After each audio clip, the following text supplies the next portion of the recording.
শিক্ষার্থীদের যে বেসিক নিডগুলো এই একটা নিডও পূরণ হয় না, সেটা খাদ্য, বাসস্থান কিংবা শিক্ষার পরিবেশ কোনোটাই পূরণ হয় না। এই নিডগুলো পূরণ করার সবচেয়ে লিগ্যাল এবং সবচেয়ে সুন্দর মাধ্যম হচ্ছে ডাকসু। আমি রওনক জাহান রাষ্ট্রবিজ্ঞান বিভাগে ৪র্থ বর্ষে অধ্যয়ন করছি ঢাকা বিশ্ববিদ্যালয়ে। আর যে আমি বাংলাদেশ গণতান্ত্রিক ছাত্র সংসদের ঢাকা বিশ্ববিদ্যালয় শাখার যুগ্ম আহ্বায়ক হিসেবে আছি। আপনারা একটু আগে দেখলেন যে আমাদের প্যানেল ঘোষণা হলো। আমাদের প্যানেলের নাম হচ্ছে বৈষম্য বিরোধী শিক্ষার্থী সংসদ, এবং আমি যে এই বৈষম্য বিরোধী শিক্ষার্থী সংসদের প্যানেল থেকে কার্যনির্বাহী সদস্য পদে নির্বাচনে অংশগ্রহণ করছি।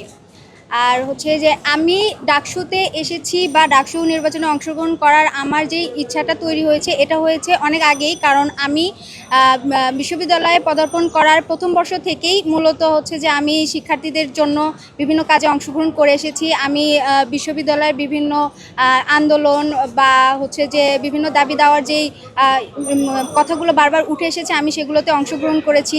আমি আমার হলের সিট সংকট নিয়ে যেই আন্দোলনটা হয়েছে কুয়েত মৈত্রী হলে, আমি সেখানে সম্মুখ সারিতে অংশগ্রহণ করেছি। তো আমি বিশ্ববিদ্যালয়ে পদার্পণের পর থেকেই বিশ্ববিদ্যালয়ে যে পরিবেশ দেখেছি, যেখানে শিক্ষার্থীদের যে বেসিক নিডগুলো এই একটা নিডও পূরণ হয় না, সেটা খাদ্য, বাসস্থান কিংবা শিক্ষার পরিবেশ কোনোটাই পূরণ হয় না। এগুলো দেখেছি এবং এগুলোতে দেখেছি যে অনেকে এগুলো নিয়ে সংগ্রাম করছে, লড়াই করছে এবং কথা বলছে।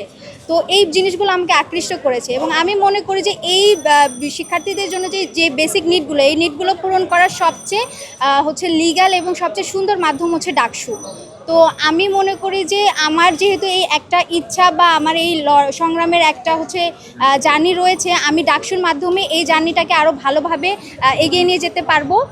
এবং যে শিক্ষার্থীরা যদি আমাকে তাদের ম্যান্ডেট দিয়ে নির্বাচিত করে, তাহলে তাদের যেই প্রয়োজনীয়তাগুলো, যেগুলো নিয়ে আমি বিগত সময়েও কথা বলে এসেছি, সেই প্রয়োজনীয়তাগুলো আমি আরও ভালোভাবে পূর্ণ করার ক্ষেত্রে অবদান রাখতে পারবো। এবং এই কারণেই আমার মূলত ডাকসু নির্বাচনে অংশগ্রহণ করা। আমি ঢাকা বিশ্ববিদ্যালয় কেন্দ্রীয় সংসদের কার্যনির্বাহী সদস্য পদে নির্বাচন করছি। দেখেন, ঢাকা বিশ্ববিদ্যালয়ের ডাকসুতে যেই পদটা রয়েছে 28টি পদ আমি মনে করি যে সমভাবে গুরুত্বপূর্ণ। কারণ যে এখানে যে কেউই যে জিতে যাবে বা যেই পদে জিতে যাবে, প্রত্যেকেই পলিসি মেকিংয়ের জায়গাতে ইম্প্যাক্ট ফেলতে পারবে।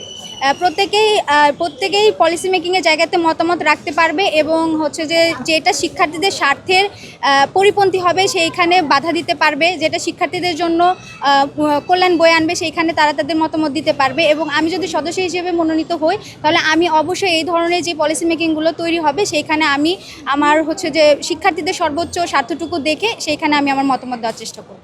আমি মনে করছি যে এইবারে ডাকসুতে নারী প্রার্থীদের সংখ্যা অনেক বেশি, মানে অংশগ্রহণ করার যে স্পৃহাটা, এটাও অনেকের মধ্যে অনেক বেশি দেখা যাচ্ছে। এবং এটা যে ডাকসু এবং সর্বোপরি বাংলাদেশের জন্য একটা পজিটিভ দিক, যে Bangladesh in future better female লিডারদের পেতে যাচ্ছে।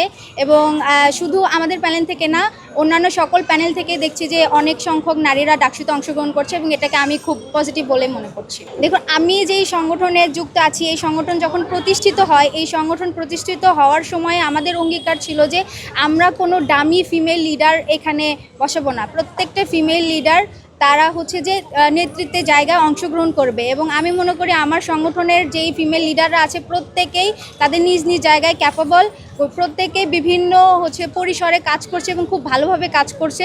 সো এখানে কেউই ডামি হিসেবে যে নেই আমার সংগঠনে।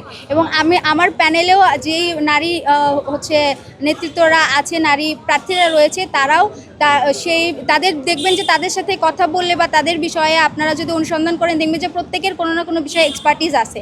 তো তাহলে সেই এক্সপার্টিসগুলো তারা শিক্ষার্থীদের জন্য কাজে লাগাবে। তো অবশ্যই তারা এখানে কোনো ডামি প্রার্থী হিসেবে থাকবে না বলে আমি মনে করছি।